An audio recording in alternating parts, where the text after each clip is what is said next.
Owner of a jute mill or textile mill. It is not jute mill, it is జూటా mill, అబద్ధాల mill అన్నాడు. అంతే కదా. Freedom of press is freedom of owner of printing machines. ఇంకో మాట చెప్పింది, మనం ప్రెస్ క్లబ్లో కూర్చున్నాం. Journalism has become toasting, feasting and fitting job. విందు మందు వినోదం. Journalism which should have been great strain on heart. సమాజంలో జరిగే అన్యాయాలు చూసి హృదయభారంగా ఉండాలి. Great strain on heart has become great strain on liver. Full మందు కొట్టాలి కదా. ఎంత కష్టం. Cirrhosis of liver, carcinoma of liver, ఇవన్నీ వస్తారు. ఇదంతా ఎందుకు చెప్తున్నంటే వాళ్ళు మనకు ఎక్కువ హృదయభారం కలిగిస్తున్నారు.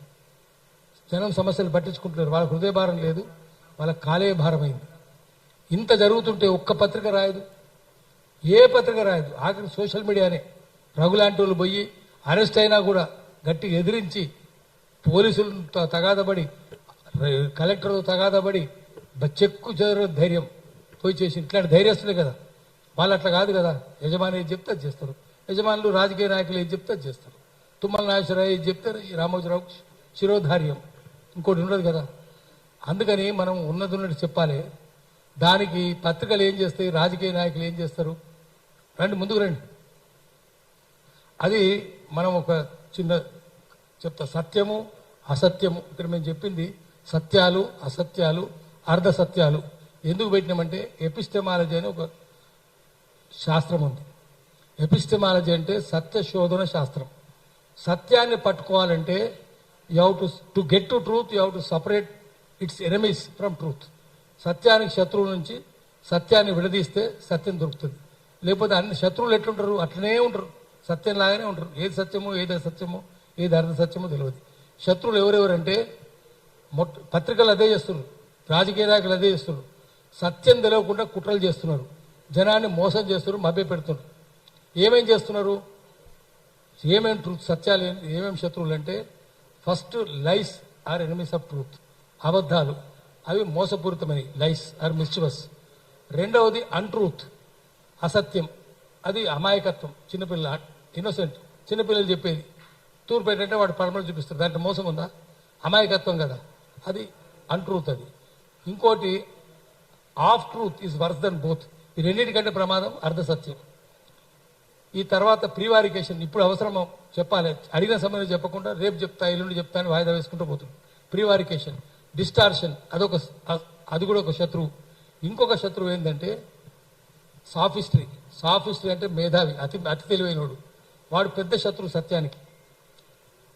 దిగజారిన మేధావి వాడు ఏంటంటే అసత్యాన్ని సత్యమని నమ్మబలుకుతాడు, సత్యాన్ని అసత్యమని కూడా నమ్మబలుకుతాడు.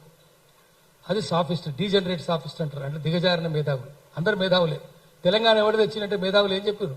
కేసీఆర్ అన్నాడు. కేసీఆర్ కంటే ముందు బలైన వాళ్ళు బెల్లెత్త పేరు చెప్పారు. ఎవడన్నా గద్దర్ పేరు 6 తూటాలు తీసుకున్నారు కదా. ఇక్రి సిద్ధులు, ముక్కా కరుణాకరు, ఆజం అలీ, శ్రీరాములు యాదవ్, ఎంతమందిని చంపేసేవాడు. ఒక్కడు చెప్పాడు పత్రికల్లో, ఏమీ రాదు. భారత బెల్లెలత పేరే రాదు. బెల్లెలతను చంపినప్పుడు ఎక్కడ కేసీఆర్, చంద్రబాబు పాదాలు తీసుకుంటున్నారు. చంద్రబాబు ఏం చెప్తారు? ఇది అన్నిటికంటే వర్స్ట్ ఎనిమి ఏంటంటే, ట్రూత్కి ఏంటంటే అన్నిటికంటే వర్స్ట్ ఎనిమి ఈజ్ ఫ్యాక్ట్. వాస్తవం అనేది సత్యానికి అత్యంత ప్రమాదకరమైన శత్రువు. ఫ్యాక్ట్ ఏంటి, ట్రూత్ ఏంటి అంటే, ఆయన సైకిల్ దొక్కుతున్నాడు ఉంటుంది. ఈ cycling is fact but not truth. ఎందుకంటే కాళ్ళు ఆడుతున్నాయా? ఆడుతున్నాయి. పెడలు తిరుగుతుందా? తిరుగుతుంది.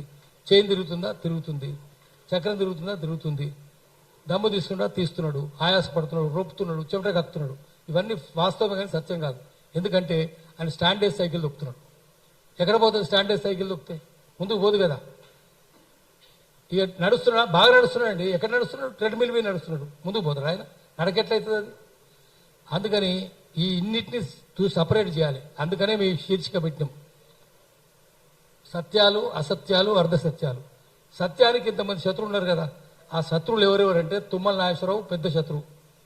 ఆ తర్వాత తుమ్మల నాగేశ్వరరావు ఇట్లా చెప్తే అట్లా నడుచుకునే వాళ్ళు పొంగులేటి. ఆ జిల్లా అంతే కదా. ఎందుకంటే తుమ్మల నాగేశ్వరరావు చంద్రబాబు మనిషి. ఆ తర్వాత బట్టి నోరు కూడా ఇప్పుడు జరుగుతుంటాయి. ద్రౌపదికి అవమానం జరుగుతుంది. భీష్మాచార్యుడు, ద్రోణాచార్యుడు, కృపాచార్యుడు, అశ్వత్థామ నోరిపిండ ఆయన ఇప్పుడు. అందుకని వీళ్ళు శత్రువులు. ఇప్పుడు కాంగ్రెస్ ఏమైందంటే అది ఎల్లో కాంగ్రెస్ అయింది, పసుపు రంగు కాంగ్రెస్. తెలుగుదేశం ఏది చెప్తుంది. చంద్రబాబు ఏది చెప్తుంది, చంద్రబాబు శిష్యుడు తుమ్మల ఏది చెప్తే పొంగులేడు అదే చేయాలి, బట్టి అదే చేయాలి, రేవంత్ రెడ్డి అదే చేయాలి. అందుకని పేదలన్నీ గుడిసెలన్నీ గుల్చేసినారు. ఎప్పటి నుంచి ఉన్నారు అక్కడ? మన మిత్రులు చెప్తారు. నేను పైన ఊరికే ఫోర్వర్డ్ ముందు మాట చెప్పిన, అసలు మందు మాట తర్వాత మన మిత్రులు చెప్తారు. అక్కడ ఎవరిది ఆఖరి కోర్టు మనం చెప్పిందే కరెక్ట్ అన్నది. భూదాన్ భూములు అవి ఎట్లా వస్తాడు కలెక్టర్, ఎట్లా వస్తాడు లోకేష్, ఎట్లా ఆర్డర్ ఇస్తాడు? వాడు లోకేష్ కాదు, జోకే వాడు సీసీఎల్ఏ అన్నాడు. ఎవడు సీసీఎల్ఏ కూడా ఏంది? అప్పుడు ఇచ్చింది కూడా కేసీఆర్ దొంగనే, రేవంత్ రెడ్డి దొంగనే. ఆ దొంగలు ఉన్న వాళ్ళు ఇప్పుడు ఇక్కడ ఉన్నారు. తెలంగాణ సామెత ఏంటంటే, మొసళ్ళు ఎక్కడ పోతాయి? మీ చెరువు ఎండిపోతే కింద చెరువు పోతాయి, బీఆర్ఎస్ చెరువు ఎండిపోతే కాంగ్రెస్ చెరువుకి వచ్చిన. అదే జూపల్లి కృష్ణారావు, అదే పొంగులేటి, అదే తుమ్మల నాగేశ్వరరావు, అదే కడియం శ్రీహరి, అదే కడియం శ్రావ్య, అదే వరంగల్ జిల్లా చూసుకుందాం, అదే కడియం శ్రావ్య, అదే కడియం శ్రీహరి, అదే నరేందర్ రెడ్డి, అదే ఈమె సురేఖ మగుడు, ఇవంతా వీళ్ళే కదా. ఎక్కడ పోయినా వాళ్ళే, ఏ జిల్లా పోయినా వాళ్ళే ఉన్నారు. హైదరాబాద్కి వస్తే అదే దానం నాగేందరు, అదే గూడెం మైపాల్ రెడ్డి, అదే ప్రకాష్ గౌడ్, ఎవరు చూసినా వాళ్ళే. ఆ దొంగలే ఇంట్లో ఉన్నారు. అందుకని ఇది తర్వాత తెలుగుదేశం పార్టీ చెప్పినట్టు నడుస్తుంది, చంద్రబాబు చెప్పినట్టు. ఆయన గురువు కదా. అందుకని ఇది ఎల్లో కాంగ్రెస్ అయింది, ఎల్లో జర్నలిజం అయింది, ఎల్లో కాంగ్రెస్ అయింది. జనానికి ఇంకేం తెలుస్తుంది? జర్నలిజం ఎల్లో జర్నలిజమే, ఎల్లో కాంగ్రెసే. అందుకని మనం ఉన్నట్టు చెప్పాలంటే ఆడ జరిగింది ఏంది? ఒక్క పత్రిక ఎందుకు రాయలేదు? పత్రికలు బహిష్కరించమని చెప్పాలి. రామోజీరావు 1,00,000 నాగలు గడ్డి దున్నుతున్నాడు కదా, ఏమైంది? 1,00,000 నాగలు 3,600 ఎకరాలు కబ్జా పెట్టిండు కదా, సాంఘి కోయడ కబ్జా పెట్టిండు కదా, అందరు దొంగలే కదా. మరి దొంగలైనప్పుడు ఏం చేస్తున్నారు? మనము మళ్ళీ సోషల్ మీడియాని నమ్ముకోవాలి. అన్సోషల్ మీడియాని కట్టగట్టి మూసినది మురికాలు వేసేయాలి. దానికోసమని ఇది పెట్టినాము. ఇది అందుకే ఇది చెప్పినాము అర్థసత్యమని. మనం ఎందుకు చెప్తున్నామంటే వాళ్ళు ఎవరు రాస్తలేరు.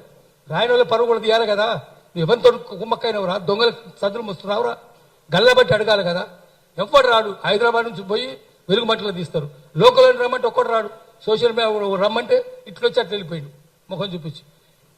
అందరికి చెప్పిన మెసేజ్లు పత్రికలు అందరికి పెట్టినాం, ఒక్కడు రాలే. అందుకని ఏం చేయాలి? మనము ఉన్నదున్నట్టు చెప్తాడు కావాలి. అబద్ధాలు చెప్తూనే చెత్తపుట్ల పడేసేయాలి. ఇది ఈ సమస్య జనం వెంట లేనప్పుడు ధనం వెంట తిరుగుతున్నోడిని, దొంగలకు సద్దులు మోస్తున్నోడిని తొక్కి పడేయాలి. దానికోసం నేను జర్నలిస్ట్గా చెప్తున్నా. నేను చూసిన ఇవన్నీ దొంగ పనులన్నీ ఇక్కడ సమ్మె చేస్తే కదా రామోజీరావును ఏడిపిస్తుంది.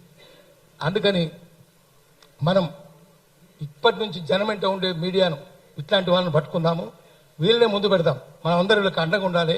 ఈరోజు ఒకటి ఏమైందంటే, వెలుగుమట్ల కూలిస్తే ఒకటి రుజువు చేయగలిగినాం. సంఘీభావం పునాదిగా ఉండాలి పోరాటాలకు. ఉద్యమాలు చేయాలంటే collective political consciousness of the people, ప్రజల ఉమ్మడి రాజకీయ చైతన్యం పునాదిగా ఉద్యమాలు. పాంప్లెట్ వేసినా ఉద్యమమే అది. పోరాటాలు చేయాలంటే సాలిడారిటీ బేస్డ్ స్ట్రగుల్స్, సంఘీభావం పునాదిగా పోరాటాలు చేయాలి. ఇక్కడ ఇంతమంది మనం సంఘీభావంగా ఉన్నాం, ఇంకా ఎక్కువ ఉండాలి. చాలా మంది పెట్టినాము. అక్కడ మాత్రం వెలుగుమట్లకు పూర్తి సంఘీభావం వస్తుంది. జనమంతా వాళ్ళకి సంఘీభావం, హృదయం బయటికి రాకపోవచ్చు వాళ్ళు, కానీ సంఘీభావంగా ఉన్నారు. ఆ గుడిసెలు గుల్చిన మాత్రం తూ అని ముత్తున్నారు. తుమ్మల నాగేశ్వరరావు కాదు, వాడు నాగేశ్వరరావు అంటున్నారు. అట్లా అయింది. అందుకని దీన్ని మనం అభినందిద్దాము. ఇప్పుడు నెక్స్ట్ అధ్యక్షులు మాట్లాడతారు. ఇప్పుడు